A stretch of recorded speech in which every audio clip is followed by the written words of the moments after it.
morning. I'm Young Won-mi from Konkuk University, Korea. And this morning, I'd like to present to you the topic of e-government for promoting sustainable development in cities. Actually, this presentation is a part of an ongoing project on the e-government for promoting sustainable development in cities under the supervision of UNPOG. So please do not cite without the permission of the authors and or UNPOG.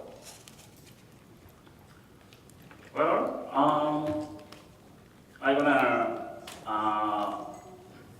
I'd like to raise two research questions here. The first one is e-governments. How e-governments work effects on the good governance or economic sustainable development of cities in terms of economic, social, and environment.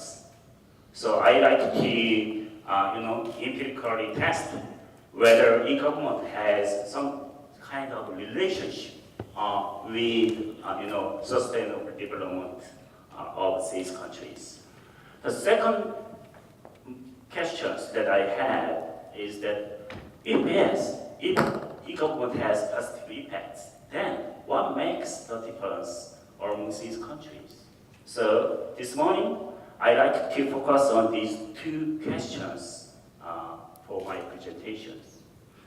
Well, to look at the effects of e-government on good governance and sustainable development in terms of economic, social, and environmental developments, I built these kinds of model. And here you can see, I suppose, or I hypothesized that e-governments are measured by infrastructures, ability to use government, e-services like this, has directly impact on economic, social, and environmental development of these countries.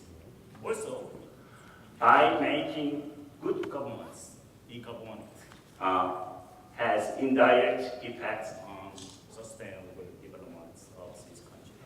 This is basically my models that I use for the analysis. Well, the following several slides shows the measures that I used for each concept. So I'm gonna briefly work. I want to skip this part because of the time constraints. So anyway, basically I used UN surveys or World Bank's databases for each context. There are many numbers here. Actually, this table shows the effects of e-government on good governance. And if you look at the table, the overall trends says that e-government has relatively positive impacts on good governance, especially in terms of control of corruption, government effectiveness, and regulatory quality. E-government has very strong and statistically positive effects in these outcomes. Also, in terms of effects of good governance on economic, social, and environmental developments, as you can see here, also good governance. Do you remember the model? So good governance has overall positive effects on economic, social, and environmental development of a nation. And here we have tables for effects of e-government developments on economic, social, and environmental developments. And as you can see, there is a positive economic sense, measured by GDP per capita. Also, in terms of social and environmental issues, e-government shows that it has generally positive impacts. So, let me show you this graph. X-axis represents GDP per capita, and y-axis represents HDI scores. And then I can see this kinds of trends among these countries. And then in this graph, I only considered economic indicators, which is GDP per capita.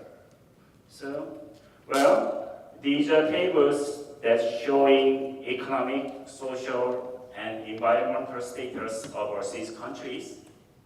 And then I plot considering not only economic indicators, but also considering all social and environmental indicators here, and then graphed it, and I can get these kinds of scatter plots.